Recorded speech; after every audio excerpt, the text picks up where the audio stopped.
Mama anapopiga magoti katika maombi, hata shetani hulazimika kumkwepa mwana wake. Bwana, leo namkabidhi mwanangu mikononi mwako, hata kama hasemi mapambano ya ndani ya moyo wake. Wewe unayaona yote, uwe pamoja naye. Nguvu zangu ni ndogo, lakini wewe unaona yote. Nikiwa sina uwezo, mlinde yeye.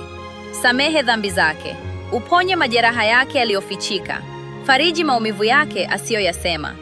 Hofu inapojaribu kummeza, imarisha imani yake. Giza linapojaribu kumzunguka, uwe nuru yake.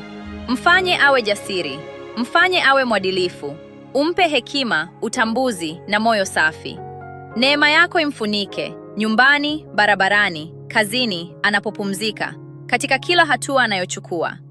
Bwana, piga kambi kumzunguka. Tuma wajumbe wako kumlinda. Uongoze maisha yake ya baadaye, ukimwongoza katika njia ya kweli na nuru.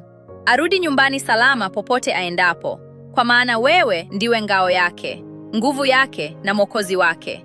Katika jina la Yesu Kristo, amina. Ikiwa wewe pia unamwombea mwanao, tafadhali andika amina. Ikiwa ungependa kuandika jina la mwanao, usiku wa leo namkabidhi kwa Mungu kupitia maombi. Tafadhali shiriki ombi hili na mama mwingine. Neema za Mungu ziwe juu ya wapendwa wako.